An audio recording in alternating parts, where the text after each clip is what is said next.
After 82 games, we are here. The play-in tournament is here, and the playoffs are quickly approaching, Terrika. And on the Western Conference side, as we always say, I feel like it is the Wild Wild West. Those teams are superior to the Eastern Conference teams. Yeah. You got to. I'm just saying that's a strong statement, but go ahead. I'm just, but between Denver, Dallas, the T-Wolves, the Thunder, I'm strong. There's a lot of question marks on that East, even though you have some really talented teams. Mm-hmm. But when it comes to the Western Conference playoffs and some of the better series, for me in that first round, it's got to be the T-Wolves going up against the Suns, right? Because these are two teams that have been up and down when it comes to their lack of experience with the T-Wolves and how they play sometimes. They're not always as crisp as you want or mature basketball IQ. And then the Suns, who any given day, they could lay an egg. And then another day, they could play lights out like we saw in the final game of the regular season. Bradley Beal going off really fine in his groove.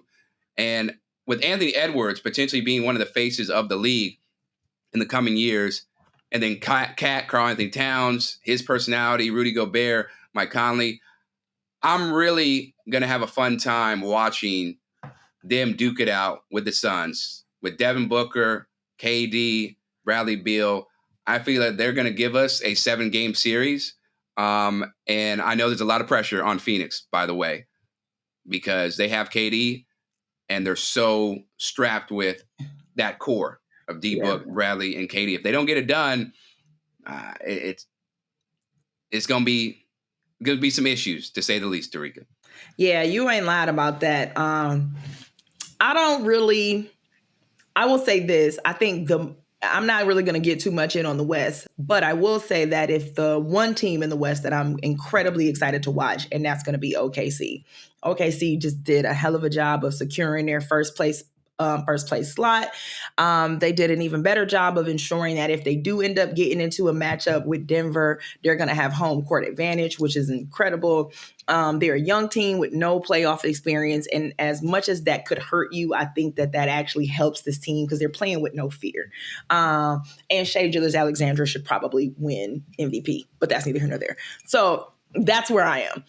I look at this East, though, and one, I will say there's been a lot of conversation about whether or not we should even like or how we feel about this play-in tournament. And I have to remind everyone that the Miami Heat was a play-in tournament team last season, and they made it all the way to the NBA Finals. So with that being said, people better stop sleeping on the play-in tournament. The play-in tournament can really put you in a position where you have some teams that might be a little underseeded or they find that fire.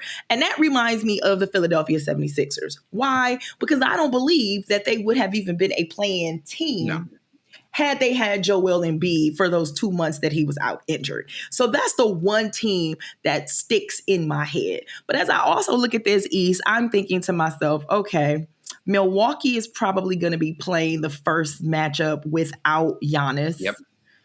Y'all going home.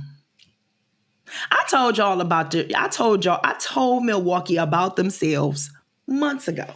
I told y'all this was a bad move to get Doc. I told y'all Giannis was going to be upset by the end of the season. I told y'all. And I don't want to toot my own horn, but I told y'all. Y'all going home. So that is what it is. The Knicks, great position. Love this for the Knicks. I remember saying earlier on this show in a previous episode that I felt like the Knicks could potentially be an Eastern Conference Finals team. Right. I still stand by that. And the way that this playoff structure would pan out, if people who we suspect wins their play-in matchups and they get together, I think this could still be potentially an Eastern Conference Finals team. So from the East perspective, yeah, I do think record-wise they're not as strong as the West. I give you that, Chris. But I would just say don't write off the East because there are teams that could catch fire. I think the Knicks are that team. The Sixers are that team for me. And I don't even need to mention Boston because they are the number one seed for a reason. Yeah, Boston is the number one seed for a reason. Now, they have the only question mark is, are they going to fulfill, the promise that everybody expects to come true, which is win the NBA title after not having won one since 2008. And that it's been a long time. The other part that I'm really interested in, how about the Magic against the Cavs, right? Paolo Banchero, Jalen Suggs, Cole Anthony, got the Wagner guys. They're a really fun team that doesn't get a lot of love because they are in Orlando, even though they do have a really great player to watch in Paolo leading the troops. Cavaliers, I don't know what's going on with them. Not sure how much longer Donovan Mitchell is going to be there.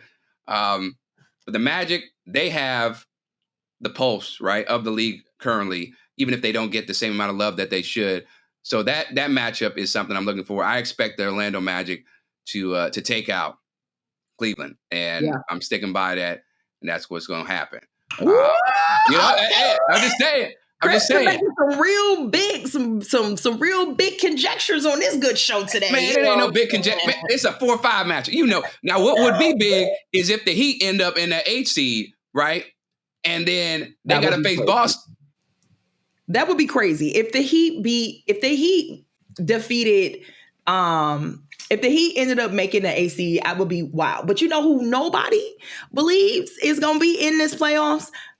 Atlanta or Chicago. Right. Why we do them like that? Like, we ain't speak on them. We ain't no good, Chris. Why we do them like that? Hey, look. That's what. Hey, it's funny. People are telling the Bulls. Where is Sharí? Come get on these Bulls, we need girl.